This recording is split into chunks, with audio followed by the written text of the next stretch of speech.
Sveikmīļie! Sestdien, 27. septembrī, ir divas labas lietas Kaucmīnas muižā. Pirmā labā lieta – 11.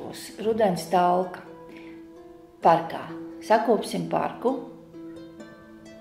Talka beigsies ar lielo zupas grāpi, un tuliņ pēc tam, 3. dienā, detektīvu sērijas izmeklē Anna Elizabete jaunās grāmatas par katru cenu atvēršanu. Ko tas nozīmē? Tas nozīmē fragmentu lasījumu, detektīvu spēle. Vasara detektīva aģentūra saņēmusi vēstuli. Muižā notiks noziegums. Detektīvu spēle atklāja noziegumu.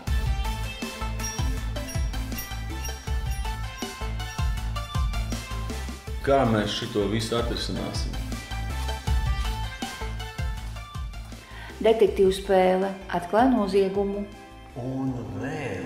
Artura instrumentālā mūzika, Artura dziesmas, Dacas balādes, Kaucmīnas muižas kafejnīca gardumu pietura ar visādiem foršiem našķiem un, protams, Annas Elizabetes kūka un, protams, jau tuvāk pasākuma izskaņai dzīvā uguns muižas iekšpagalmā un kopīgi sadziedāšanās. Es nezinu, ko es vēl nepateicu. Nepateicu to, ka sola sauli, ģērbamies, silti, skaisti, nākam, smaidam, klustējamies, būs vīns, droši vien būs arī šampanietis. Izdevniecība Latvijas mēdī, kā parasti, būs parūpējusies par dažādiem pārsteigumiem. Ak jā, un būs arī grāmatu galds ne tikai ar Annām Elizabetēm, bet arī ar citām grāmatām. Nu, raugi! Sestdien tiekamies Kaucmīnē. Čau! Darīts!